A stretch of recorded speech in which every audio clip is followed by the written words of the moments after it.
My name is Sedona Jameson. I was at St Andrews for 2.5 years. From the age of 15, I've struggled with my mental health.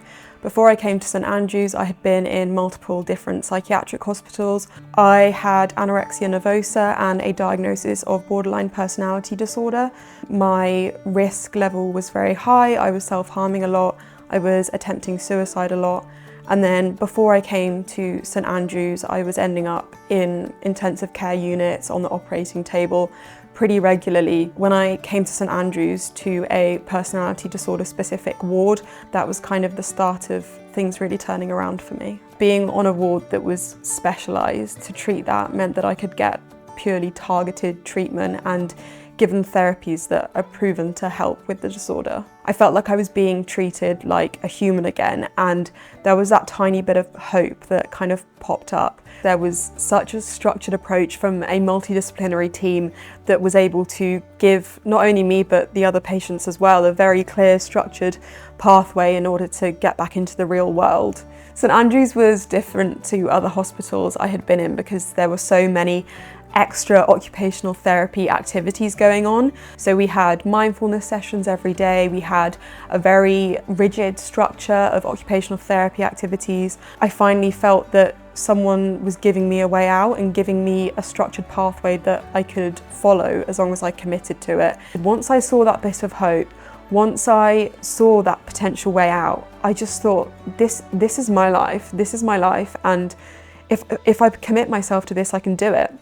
I got discharged from St Andrews in 2023 and I moved into a supported accommodation. I genuinely never believed that I would get to this stage in my life, and I think a lot of the professionals who worked with me didn't expect me to get this far either.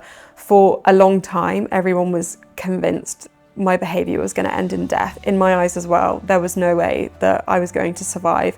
There was no way that I wanted to survive. I didn't want that future. I didn't think it was a possibility.